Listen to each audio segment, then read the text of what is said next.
This is the Enjoyer Podcast. I'm your host, James Dixon. When I set out recently in search of truth and reconciliation from the pandemic, I stumbled on my project for 2025. In addition to my other reporting, my other comment on Michigan, I'm going to spend the rest of the year talking about Whitmer 2020. That's my beat, the Whitmer 2020 beat, reviewing the actions of our governor during the most important part of Michigan history, the pandemic. Unlike some stories you might be reading about Lee Chatfield, a former Michigan House Speaker, these are actually going to be interesting to people because the interest isn't purely historic. The interest isn't just in what Whitmer did, it's in what we did, and what we bought, and what we thought, and what we must have believed to comply with things and ideas that were so ridiculous. So we're studying this stuff so we don't make the same mistake next time. We can expect that a Gretchen Whitmer or a Jocelyn Benson, had it been her, or if it is her next time, would do kind of the same thing. Democrats kind of are who they are. Totalitarians aren't known for leaving stuff out. But that doesn't answer the problem of what happened, which is, why'd you believe that stuff? Why'd you ever believe that stuff? Why were you the reasonable guy who said, well, hey, it's just 2 weeks? 2 weeks? Do you think freedom can be turned off and turned on like your computer when you talk to the IT guy? Is that really how you think it works? 2 weeks was all the space it needed. Because if you accept the logic that society should shut down for 2 weeks because of an emergency, you accepted the logic that it could shut down forever because of an emergency, or for 2 years, or for 20 years, or as long as the government and the governor decides there is an emergency. You see the problem? You see why we read books like Animal Farm? You see why we were taught phrases like absolute power corrupts absolutely? It was so when someone came along and claimed that their plan and only their plan could keep you safe during a pandemic, you'd doubt them. You'd say, that's not really how society works. It's certainly not how American government works. And I need better. I need more. And I'm going to ask more questions. And so I'm going to spend the rest of this year, I'm going to look at Whitmer's treatment of the elderly who had their nursing homes turned into hospitals. I'm going to look at Whitmer's treatment of school children who had their lives and education put on hold for years for a virus that doesn't really affect children. I'm going to look at Whitmer's treatment of barbers and brisket slingers and gym owners who dared to defy the orders of the Queen. But right now, much like Coldplay, I'm going back to the start. Today, I'd like to talk about the 2 words that cost you 2 years of your life. Without evidence, Gretchen Whitmer, our governor, used the early days of the pandemic to spread a conspiracy theory. Asymptomatic spread. Asymptomatic transmission. In normal human terms, this is the idea that you could get sick with COVID and pass it on and not even know you'd been sick. On the basis of this conspiracy theory, offered without evidence, we changed the way we move in this world. And worse than that, we changed the way we view ourselves in this world. To get your compliance with lockdowns, to manufacture your consent for school shutdowns, then masks, then jabs, they had to change the way you viewed you. They needed you to see yourself as not only sick, but the cause of sickness in others. Doesn't matter if you feel healthy. Doesn't matter if you tested negative at these tests that they said we needed. We need tests. We got to have tests. You've tested negative and now that doesn't matter either? No. In 2020, you were sick until the actors on the TV screen said you weren't sick. We were the first people in human history to be told this, and we didn't pass that test. We failed it bigly. What happened during COVID, not just from the government, but from us, our response to the response was a failure of balls and bravery. 5 years later, that much should be obvious. But underneath it all, it was a failure of critical thinking. And unfortunately, in the 5 years since, this problem's only gotten worse. People only think less than they did when they weren't thinking years ago.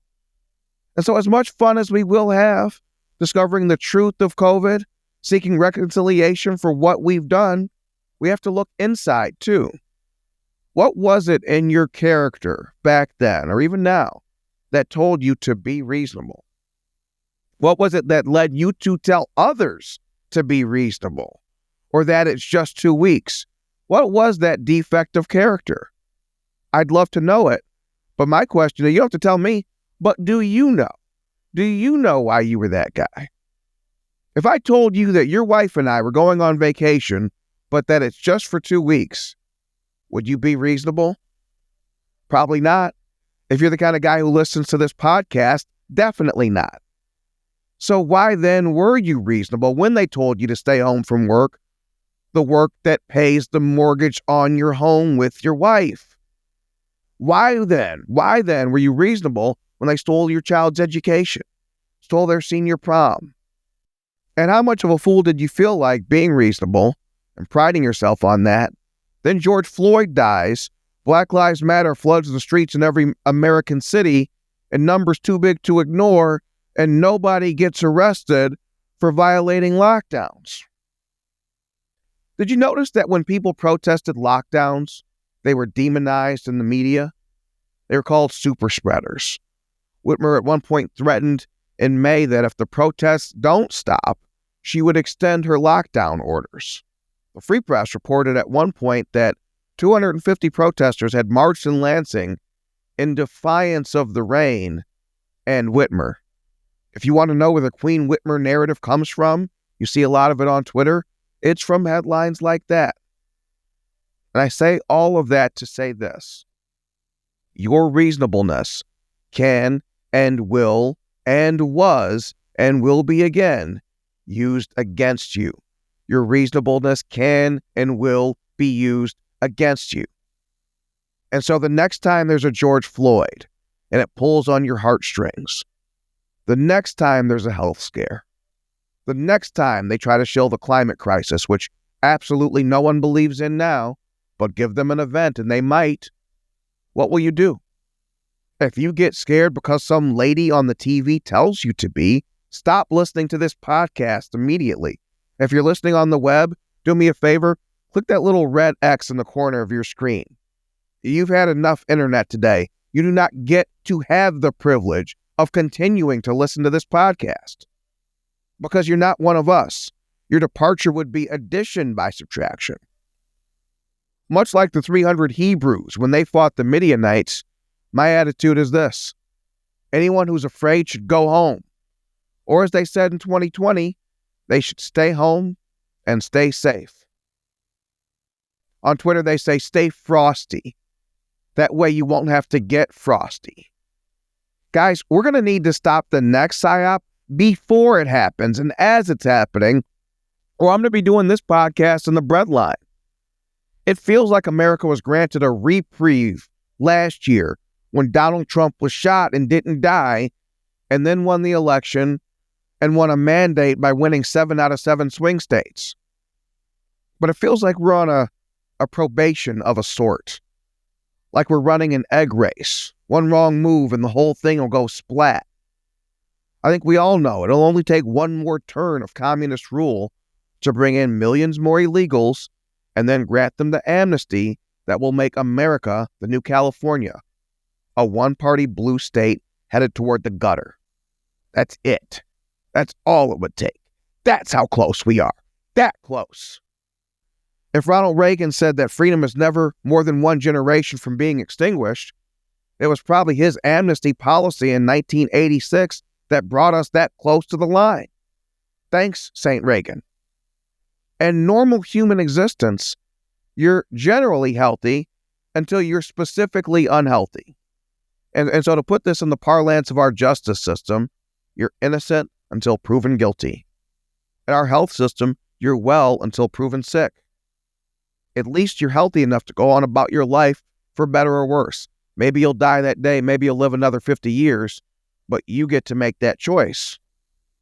But in Gretchen Whitmer's telling of things, and Dr. Anthony Fauci's before her, COVID was both a lion and a lamb. To make you afraid, they told you that COVID is a lion that would rip you to shreds if it catches you. And this did happen to some people. Wayne County Sheriff Benny Napoleon, he was very COVID cautious. He was the kind of guy who would wipe down his water bottles with bleach wipes once he got to the office. He was very much worried about what would happen to him if he did get sick. And then he got sick. Sheriff Napoleon was James Craig level as far as being responsive. I once ran a story where I couldn't reach the sheriff's office for comment. Whoever was handling the media didn't get back to me. I heard back from Benny the day it was published. He called me, he gave me his number, and he made clear that he was always going to be reachable on county business. That proved true. The only time I ever texted Benny Napoleon and didn't hear back is when I wished him well after I heard he was hospitalized. I wished him well and I never heard back. Benny went to the hospital and never came back. My argument was never that COVID was not a thing. It wasn't the Easter Bunny. It does exist. But COVID, as I see it, is more like a dog in a dark alley. How scared you are of that dog is your choice. Whether you'll walk that alley is your choice. I don't need some lady making that decision for me. And so I wasn't scared. I wanted the freedom to move through life and to walk through that dark alley with the dog the way I wanted. But this was not an option left on the table. As I said, totalitarians, not known for leaving stuff out. And so to make you afraid, they told you that COVID was a lion. But to make you cautious, they told you that COVID is also a lamb. A lamb so gentle that you might not know it's walking alongside you until you hug your grandmother. At which point, COVID transforms into a lion and eats grandma in her sleep. Could you really live with that on your conscience? No, probably not. Not after your governor told you to assume you have it. Of the two images, the lion was closer to true. Whether you call it COVID or the flu or whatever, some people did get sick and some people did die. But the lamb never existed. The lamb was fake news. In the words of our friends in the media, the theory of asymptomatic spread was offered without evidence. And this is where I have to be hard on us as the people who live in the state of Michigan and consume the media and consume the government. I really wish we'd thought things through. We would have seen the problems in the story we were presented from the beginning. When Oakland County opened up a drive-through COVID testing center in mid-April, County Executive Dave Coulter made an interesting point. He said that people who were asymptomatic for COVID, people who had no symptoms of COVID, would be turned away. They would not be tested. Now, why would that be? Is it because COVID tests were limited and this was an attempt at triage and that only people with reason to think they are sick should be given those limited tests? Dave Coulter is my county executive. He's a Democrat. I don't particularly like his ideas or his agenda, but in that moment, he offered a rare breakthrough of common sense in 2020. By turning well people away from the COVID testing line, Dave Coulter left behind a breadcrumb that leads to the truth. And the truth is, there was no such thing as asymptomatic spread. There was no reason to ever believe this, except that people on the TV said so. When Whitmer said to assume you have COVID, what she was really saying is, we can assume there's been 10 million cases of COVID in Michigan. One for every man, woman, and child. You includes all of us and doesn't exclude any of us. But if there was 10 million cases and no deaths reported, why would you panic? You wouldn't. Asymptomatic spread was supposed to be said and acted on, but never seriously thought about. Because if you did sit down and you did think about it, the whole idea would make no damn sense. If I can test negative and still have the virus, doesn't that mean the tests are bad? Doesn't that mean the tests are so defective as to draw doubt from any COVID numbers we hear from the government? And if I have COVID and have no symptoms, doesn't that indicate the virus is less the lion and more the lamb? If a tree falls in the forest and nobody's there to hear it, does it make a sound? If a global virus hits you and you can't really tell, are you really sick? So no, I can't give you credit for listening to the experts, because had you listened to the experts, you realize what they were saying didn't make any sense. Next week, I'm going to have a story out that I really want you guys to see. It's my contention that COVID arrived in Michigan 2 weeks before Gretchen Whitmer admitted it. As I've gone strolling down memory lane in 2020, I've heard from people who remember those bad old days. And one of them sent me a story I found absolutely fascinating. It was a New York Times Magazine profile from June 2020. In it, Dr. Joni Caldoun, then the state's chief medical officer, says she believed that COVID had hit Michigan on February 27th and briefed Whitmer to that effect. Caldoun said that she believed the virus was in Michigan, but couldn't prove it. Our state's chief medical officer believes COVID's in Michigan, but can't prove it. It wasn't until late in the night on March 10th when Whitmer admitted that Michigan had its first COVID cases. You know what else happened on March 10th, 2020? That's when Joe Biden won Michigan in the Democrat presidential primary. This was a race he needed to build on the momentum of winning in South Carolina. Those early wins led the Democrats to consolidate around Biden. This built a coalition that ultimately won him, I believe, 81 trillion votes and the presidency. Through 2020, Whitmer's COVID actions were taken with that objective in mind. Not just for a regime change that would push Donald Trump out of the White House, but to elevate her guy, Joe Biden, to the presidency, where perhaps she would join him as vice president. So what changed on March 10th that Caldoun suddenly could prove that COVID had arrived in Michigan? 2 people were tested, she said, but the details Caldoun gave on the tests only raised more questions. So again, there are 2 cases that we confirmed today. One in an Oakland County resident who had a recent history of international travel. The other is a Wayne County resident who had a history of domestic travel. These tests were performed at our state laboratory here in Lansing. While these tests still have to be confirmed by the CDC, we are proceeding with the public health investigation and response as if these are positive cases. Caldoun said both people, one had been traveling domestically, one had been traveling internationally.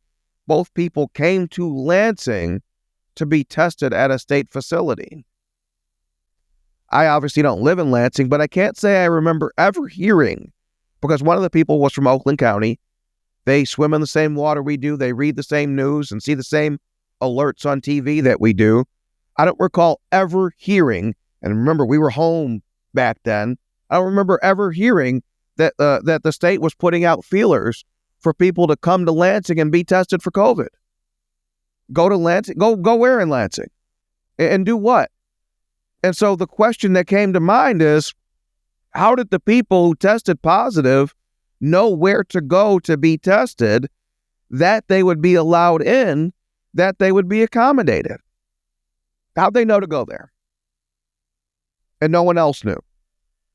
And these 2 people are the magical first 2 COVID tests. Oh my God, no one's ever tested positive for COVID except these 2 people we had come to Lansing. Make it make sense. Caldoun also said that the 2 people were hospitalized with COVID. And so this suggests an odd timeline and an odd turn of events. To believe Caldoun, I'd have to believe that 2 COVID-sick people drove themselves to Lansing, or got driven there, got tested at a state facility that was not known to be doing COVID tests, and were hospitalized all in the same day. This seems unlikely.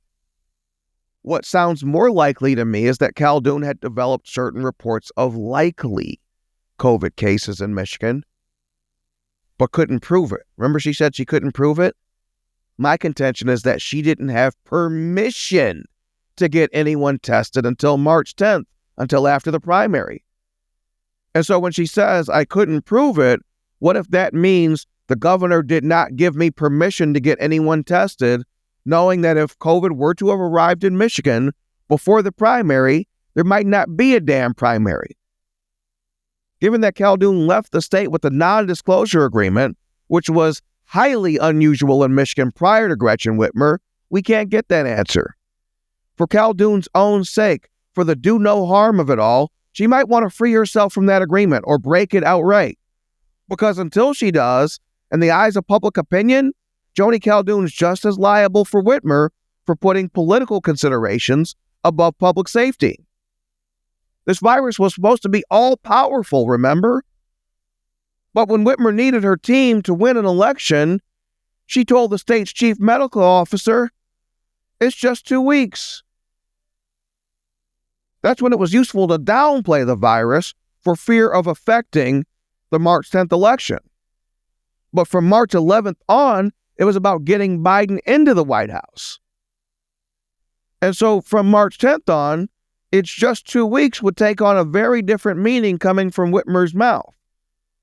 The same phrase that was used to win a primary by holding off news that COVID had reached Michigan was now used to stoke the fear and the trauma that would ultimately win Michigan and the presidential election for Biden. Every lever was pulled all at once to create an impression in your mind that the only way to return to peace in America was regime change. Put the adults back in charge again, make America's first orange president a one-term president, and this will all go away. Black Lives Matter will go away. We'll fix COVID. We'll finally have a national plan. We'll have peace in our time. And so from that moment on, from the day of the primary until the day of the election, and even beyond that, COVID was too useful to ignore. It could be a lion when you needed it to roar and for the media to help you spread fear. But it could also be a lamb when you needed it and the media would help you in spreading that conspiracy theory. Without evidence, without thought, without anyone ever asking the basic question, if I have COVID and don't know that I have COVID, does it matter that I have COVID? If it's a lamb in my body, why would it be a lion in the next? Doesn't its lamb-like state in my body indicate that that's what this iteration is, the lamb, not to be feared? That's how normal people would think. But Mitch Albom, he wrote in April 2020 that asymptomatic spread had changed everything we thought we know. Suddenly, everybody was a potential carrier. That's a worrisome sentiment, but it wasn't true. It was just another conspiracy theory, offered without evidence. Biden won Michigan on March 10th, and Whitmer joined him on the stage. Whitmer would later describe Biden's event as a super spreader. But if Whitmer's timeline was accurate, and Khaldun's timeline, which said that this really got here in late February, was wrong, there was no reason to believe the Biden event was a super spreader. Michigan had only 2 cases that we knew of, remember? And none of them were traced back to the rally. And so for Whitmer to say that the Biden event had been a super spreader is confirmation of the Khaldun thesis, that COVID had arrived in Michigan long before the government admitted it. Those 2 cases you heard so much about, those were a curated sample. Those were the test cases. That's what Khaldun was allowed to present. That was not ever a reflection of how widespread the virus actually was. Keep in mind that first week of COVID in Michigan, we were talking about, we got 2 cases one day, 12 cases the next. It grew by 10 cases. No one's ever seen anything like this. Yeah, just one state to the south, Ohio, had 100,000 cases while we were claiming to have 12. Given the global nature of the virus, I would think that 100,000 is probably closer to the truth than 12. Even on March 10th, even on the day itself, Whitmer played cagey with the public. Khaldun admitted at her press conferences that the positive tests were learned of hours ago. That means there was time to keep the Biden event from ever happening and keep our current governor out of a super spreader event with the elderly man who's running for president. With all of that known, Whitmer opted for the photo op instead. I have a simple rule I use in life in situations like this. When words and deeds are in conflict, trust the deeds. Disregard the words. Whitmer's actions on March 10th, knowing that COVID had been in Michigan for weeks, and knowing of the positive tests that day, and she went on that stage anyway, were a signal to anyone watching that you'll probably be fine if you catch COVID, absent a specific health issue. That's what you learn if you followed body language.